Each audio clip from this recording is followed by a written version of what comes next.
2018年12月16日、東京都大田区の会場に750人を超えるスマブラプレイヤーが集まり、オフライン大会梅ベラ SP が開催されていた。冬の寒さの中でも暑さを感じるほど熱気に満ちた会場の中では、大会ならではの馴染みある緊張感だけでなく、新しい時代が始まる高揚感のようなものが渦巻いていた。その理由は、この大会がスマブラシリーズの新作スマブラ SP が発売されてから1週間後に開催された新作初めての大型大会だということにあった。新しいキャラ、新しい環境でどう立ち回っていくか、それぞれのプレイヤーが心躍らせていたこの頃、彼らはまだ想像もしていなかった。このスマブラ SP という新タイトルが過去の時代とは比較にならない勢いと規模でこのコミュニティを進化させていくことを。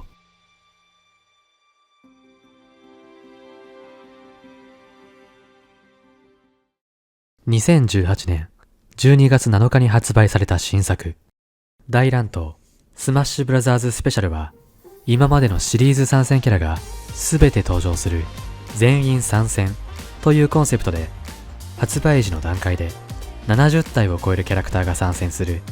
シリーズの集大成ともいえる大型タイトルとなった。ゲームシステムについても QB、ラナイ、アース、カケラといった歴戦のトッププレイヤーたちが開発に一部協力することで、今までの作品とは異なり競技性を意識したゲーム性になったと言える。スマブラ SP には前作のスマブラ4から多くの仕様変更があったが、代表的なものをいくつか紹介する。一つ目は、ほぼ全てのファイターの能力パラメータが強化されたことだ。歩行、走行速度、空中速度が5から 10% ほど上昇し、これにより過去の作品と比べてスピーディーなゲーム性となった。二つ目は回避行動に関する仕様で、その中でも代表的なのが空中移動回避の導入だ。今作では左スティックを倒しながら回避をすることで移動空中回避ができるようになり、これにより通常空中回避しかできなかったスマブラ4と比べ、着地で不利状況に立たされている側もできることが増え、駆け引きの幅が広がった。三つ目はシールドに関する仕様で、代表的なのがシールド解除フレームの増加である。今までの作品では基本的には技を振ってシールドをされると大体の場合でシールド解除から反撃を取られてしまうことが多かったが、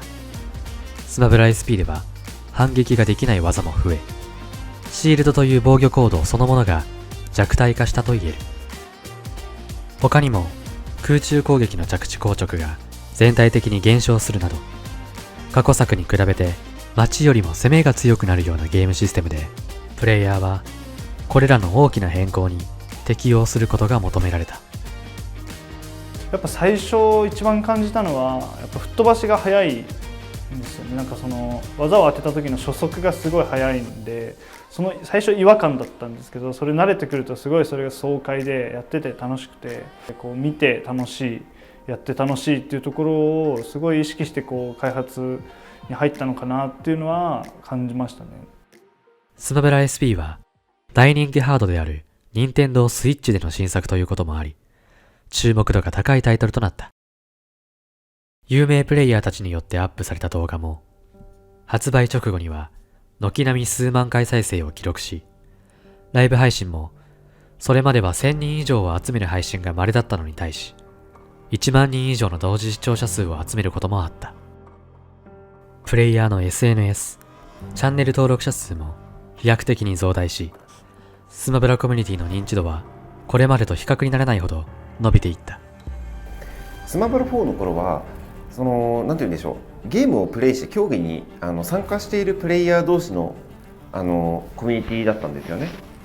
なんでイベントとか出たりとか、大会出て誰が勝ったみたいなことが話題になっても、それは当事者たちの間の話題であることがやっぱ多くてですね、今でいう観戦勢みたいなのは全くいなくて、 SP になってからすごいゲームの規模も上がって、で、知名度も相当上がってきて、そこから観戦勢だったりとか動画勢って言われるゲームをプレイしないけど界隈を知って見てくれてる方が非常に増えてですね、街中とかでもスマッシュログのライトさんですよねと声かけられるようになったんですね。それが本当に衝撃的でしたね。そんな中、スマブラ SP 発売翌週に梅ブラ SP が開催された。まだ新しいゲームへの適用も進んでいない手探り状態ではあったものの、トッププレイヤーたちはこうした最大規模の中で行われる今後幾度となく続いていくスマブラ SP 大会の最初の王者を目指し、しのぎを削ることになった。この大会にはスマブラ4で実力を発揮していたプレイヤーも軒並み参加。しかし前作で日本最強に近い実力だったザクレイがトップ16でカメメに敗北。梅ベラファイナル優勝のエイムも黒に敗れる。誰が最初の大会の優勝をつかむのかと皆が固唾を飲んで見つめる中、この大会で輝きを見せたのはシュートンだった。スマブラ SP が発売した頃は自分福岡に住んでたんで、絶対なんかオフとかがその時は盛んじゃなかったんで、スタートダッシュ切れないと思ったんですよ。でスマブラ SP の発売に合わせてライト宅に泊まり込んでずっとスマブラプレイしてました。最初はリヒターですかね、顔がかっこいいっていう理由だけで使ってたんですけど、その時の初見殺しがめちゃめちゃ通ってて、これ最強キャラじゃねっていう印象があったんで、もうずっと梅ブラでもこれで出ようと思ってずっとリヒター使ってたんで、オリマを全く触ってなかったんですよね。でなんか梅ブラのどこだったかな、なんか途中で真央さんのクラウドに1本取られて、そこでリヒターやばいかもと思って急にオリマーに変えたんですよね。シュートンはトップ16でアバダンゴ、トップ8でカメメ、トップ4ではクロウ、そして最後にはチョコを倒して優勝を果たした。オリマーに切り替えてから1本も取られてないんですよ。そこであれオリマーってもしかして強キャラなんじゃねっていうことに気づいて、そこからオリマーメインにまた戻ったみたいな感じですね。 SP1 はシングルエリミネーションだったんですけど、それでも梅ブラを優勝したのが初めてだったんで、その時とにかく最初は嬉しかったですね。その1ヶ月後に開催された梅ブラ SP2 では、主要キャラをウルフに定めたザクレイが前回王者のシュートンを破り、見事優勝を果たすことになった。ウルフ自体のまあなんか X から久々の参戦だったんで、どんぐらいのパワーかっていうのはみんなよく分かってない中で、僕もなんか最初ウルフを使う気はなくて、なんかフリー対戦で普通にやってたら、ウルフが敵に来て対戦した時に、このキャラ間違いなく強いなって思った時に、よしこいつを使おうっつってウルフを使い始めたんですけど、案の定やっぱ強くて、しばらく勝ってましたね、あの時はね。ザクレイはスマパやスマバトでも優勝を続けており、新作ゲームへの圧倒的な適応力を見せ、この頃には日本最強プレイヤーの地位を確かなものとしていた。そして2019年2月、スマブラ SP 初めての世界大会となるジェネシス6が開催された。この大会には多くのトッププレイヤーが集結。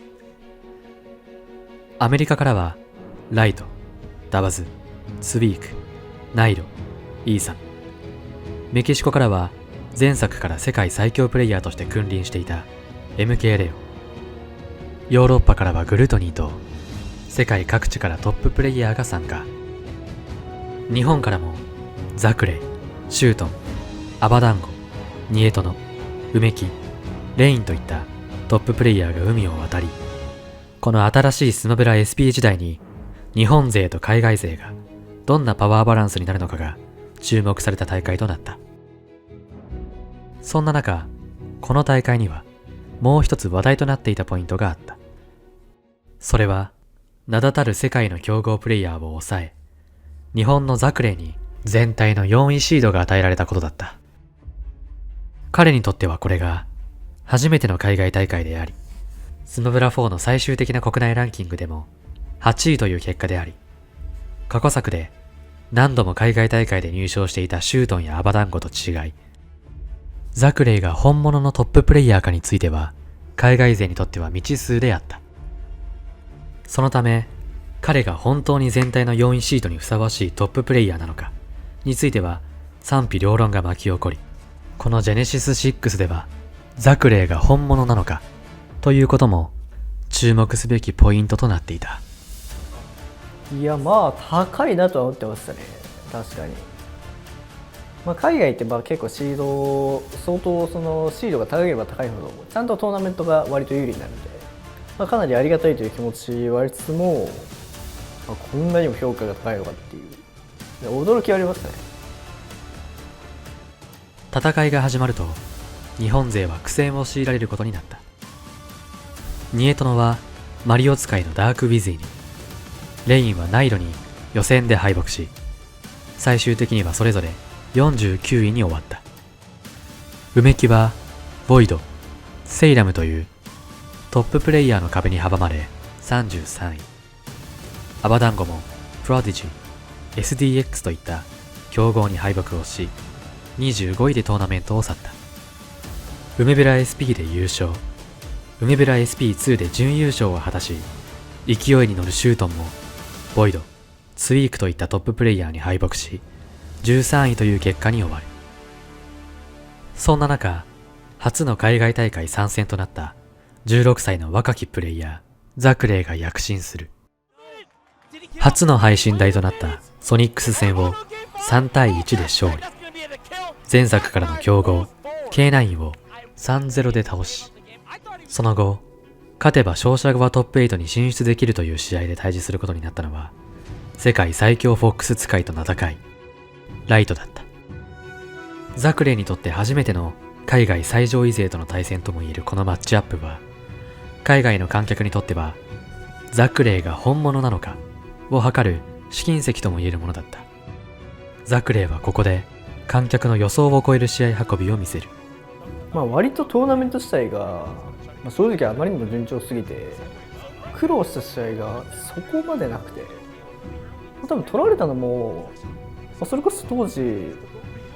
カラーソニックを使ってソニックスとかに1本取られた記憶があるぐらいで、全然負けてなくて、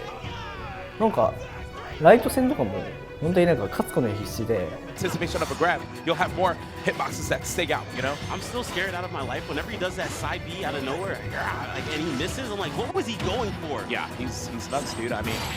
oh my god! 彼は最強フォックス使いのライトを圧倒し、相手を寄せつけることなく 3-0 で勝利を収め、トップ8進出を決めたのだった。自分がトーナメントのどこにいるかとかっていうのはもちろん把握してたけど、いざトップ8入った時は俺トップ8来たんだって感じだったっすね、マジで。この戦いによりザクレイは紛れもなく本物のトッププレイヤーだと世界に証明することになり、大会最終日にはザクレイコールが巻き起こるほど急激に人気を獲得することになった。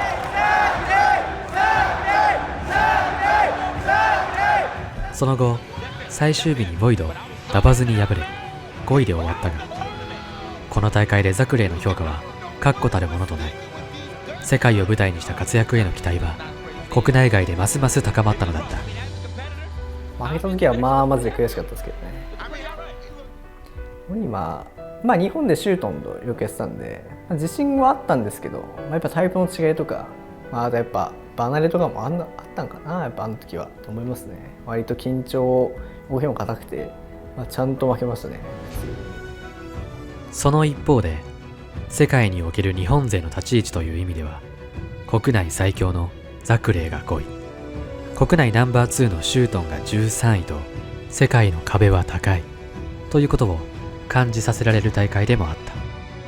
自分が負けた相手がボイドのウルフとツイークのウルフなんですけど、そのツイークのウルフにダバズがオリマー使って結構余裕で勝ってたんですよ。でそこで自分負けたのにダバズマジかと思って、ちょっとそこで差を感じたっていうのはありますね。この結果はプレイヤーたちに危機感を覚えさせるものであり、今後の対世界で課題を残す結果となった。しかしこれまでもそうだったように、世界との距離を肌で感じた日本のプレイヤーたちは切磋琢磨を繰り返し逆襲を目指し始める。そしてその中心的存在となったのは、ライバルであり友人でもある2人のプレイヤーだった。彼らを軸にして、その後日本のスマブラコミュニティはかつてないほどの盛り上がりを見せていくことになるのだった。